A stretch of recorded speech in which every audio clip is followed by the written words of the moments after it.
Swastiastu. Di sini saya selaku perwakilan dari kelompok 10 ingin mempresentasikan materi mengenai teori permainan. Sebelumnya saya ingin memperkenalkan diri terlebih dahulu. Perkenalkan, nama saya Cokurde Bagus Yudhistira Pemayun, NPM 497. Lalu ada Kadek Dwi Cahyani, NPM 489, Putu Suta Widayana Giri, NPM 525, dan Ikomang Lanang Sastrawan, NPM 539. Materi pertama yaitu mengenai perilaku strategis dan teori permainan akan dibacakan oleh saya sendiri. Perilaku strategis atau bisa disebut dengan strategic behavior mengacu kepada rencana kerja atau perilaku seseorang, oligopologi, setelah mempertimbangkan semua reaksi yang mungkin dilakukan oleh para pesaing selama masih ada pesaing di antara mereka untuk memperoleh laba dan keuntungan lainnya. Karena hanya terdapat sedikit perusahaan dalam industri tersebut. Tindakan dari perusahaan satu akan berpengaruh terhadap lainnya, dan reaksi dari perusahaan lain harus diperhitungkan oleh yang pertama dalam menentukan tindakan mana yang paling baik. Sekian materi yang sudah saya bacakan. Materi selanjutnya akan dibacakan oleh teman saya. Terima kasih. Baik, perkenalkan, nama saya Kadek Dwi Cahyani, NPM 1932121489. Dari kelompok 10 ingin melanjutkan presentasi dari kelompok saya, yaitu membawakan materi tentang strategi dominan dan keseimbangan NAS. Yang pertama ada strategi dominan.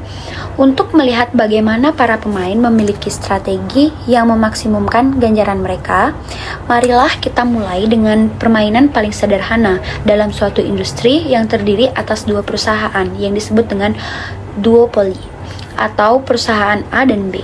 Nah, yang kedua ada keseimbangan NAS. Tidak semua permainan menyediakan strategi dominan bagi setiap pemain. Bahkan dalam dunia sesungguhnya sangat mungkin bahwa satu atau kedua pemain tidak memiliki strategi dominan. Hal ini adalah matriks ganjaran yang sama dengan tabel sebelumnya, kecuali angka pertama dalam elemen kanan bawah diubah dari 3 menjadi 6. Sekian dari saya, terima kasih. Om Swastiastu.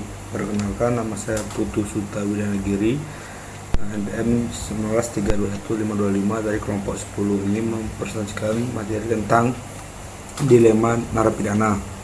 Ini adalah istilah untuk menggambarkan interaksi entah antara individu-individu atau kelompok-kelompok dalam bentuk suatu permainan sederhana.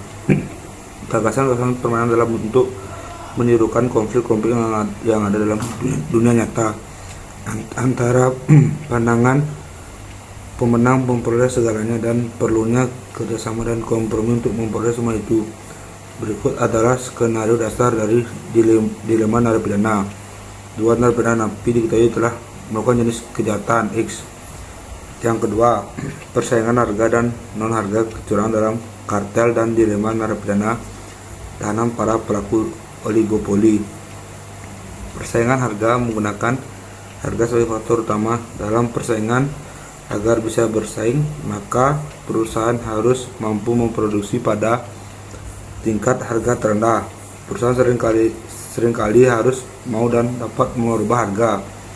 Yang kedua, persaingan non harga. Hampir seluruh perusahaan menggunakan lebih dari satu strategi bersaing. Strategi bersaing ini meliputi strategi bersaing dengan harga dan non harga. Yang ketiga, kecurangan dalam kartel. Dalam kamus Oxford, kartel atau cartel didefinisikan sebagai sebuah kelompok dari berbagai badan hukum usaha yang berlainan yang bekerja sama untuk menaikkan keuntungan masing-masing tanpa melalui persaingan usaha dengan pelaku usaha lainnya. Yang ketiga, yang keempat, dilema narapidana tahanan para pelaku oligopoli. Perusahaan oligopolistik sering menghadapi masalah yang disebut dilema tahanan. Istilah ini mengacu kepada sebuah situasi di mana setiap perusahaan melaksanakan strategi dominannya, tetapi masing-masing bisa bertindak lebih baik. Artinya memperoleh strategi laba yang lebih besar dengan melakukan kerjasama. Demikian presentasi dari kelompok kami. Saya tutup dengan para Santi Om Santi Santi Santi Om.